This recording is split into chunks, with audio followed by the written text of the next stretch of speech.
Écoute la voix du Seigneur, prête l'oreille de ton cœur. Tu entendras que Dieu fait grâce, tu entendras l'Esprit d'audace. Nous méditons aujourd'hui l'évangile de Jésus-Christ selon saint Luc, chapitre 4, du verset 24 au verset 30.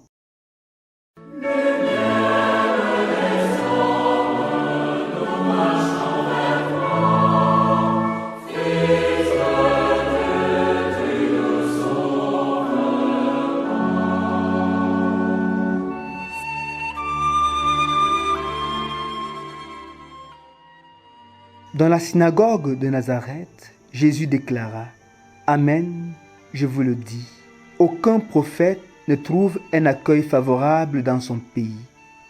En vérité, je vous le dis, au temps du prophète Élie, lorsque pendant 3 ans et demi, le ciel retint la pluie et qu'une grande famine se produisit sur toute la terre, il y avait beaucoup de veuves en Israël.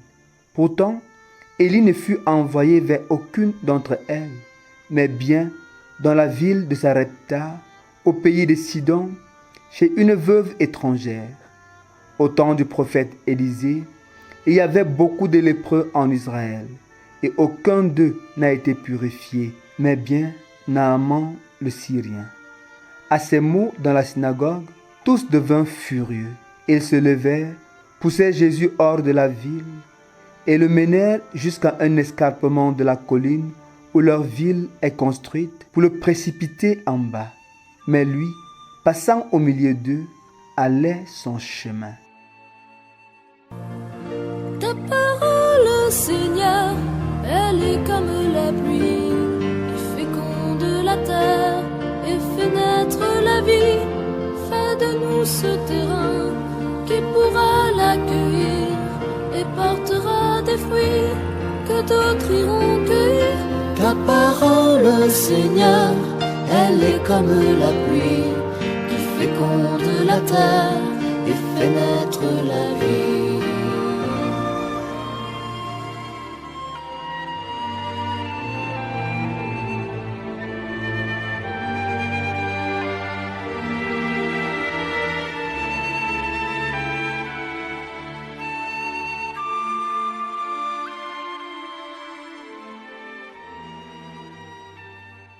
Frères et sœurs bien-aimés, dans l'extrait de l'évangile de ce jour, il y a une phrase qui peut retenir notre attention et nourrir notre méditation.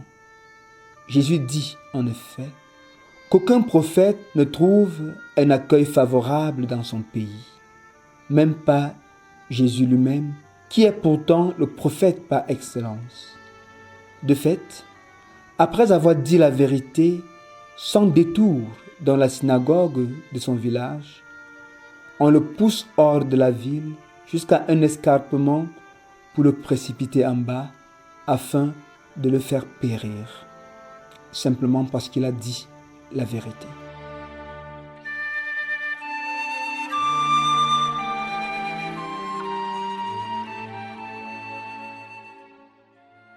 Bien-aimés, en tant que chrétiens, nous sommes tous des prophètes, c'est-à-dire des personnes appelées à parler au nom de Dieu à ce peuple qui est le sien, même si il est évident que ce n'est pas une chose facile.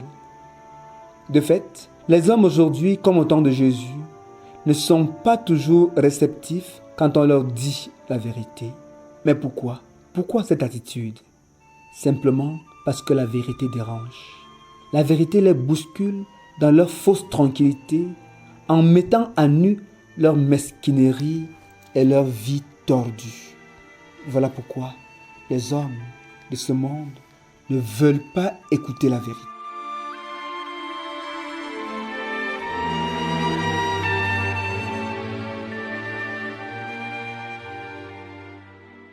Frères et sœurs, comme prophètes, nous sommes appelés à annoncer la vérité à temps et à contre-temps. Ça, c'est vrai.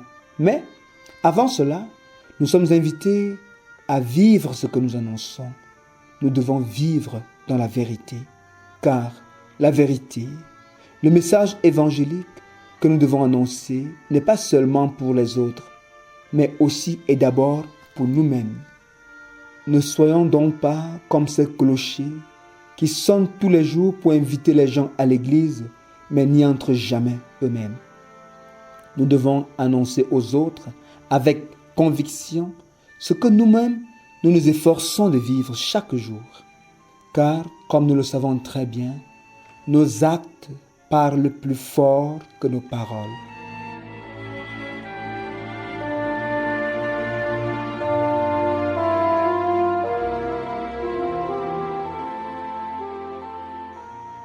Mon frère, ma sœur, est-ce que tu es vraiment conscient qu'en tant que chrétien, tu es un prophète? Oui, par ton baptême, tu es un prophète. Alors, est-ce que tu t'efforces de vivre dans la vérité avant de la porter aux autres? En toute vérité, est-ce que la vie que tu mènes est une vie de témoignage? Est-ce que tu es fier de toi? Est-ce que tu es fier du genre de vie que tu mènes? Est-ce qu'au nom de ta foi, tu acceptes parfois d'être incompris, d'être méprisé, moqué, insulté par les hommes? Dans tous les cas, rappelle-toi toujours que la vie chrétienne n'est pas un long fleuve tranquille, mais qu'avec Jésus, nous sommes vainqueurs de ce monde.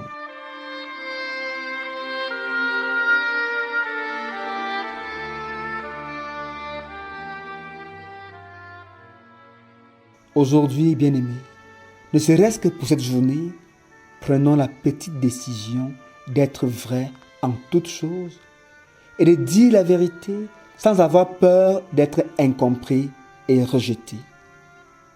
Prenons vraiment cette petite décision pour aujourd'hui. Demandons la grâce à Dieu et le soir, avant le coucher, faisons le bilan de la journée et tirons nous-mêmes les conséquences. Que Dieu lui-même nous y aide, lui qui règne maintenant et pour les siècles des siècles. Amen.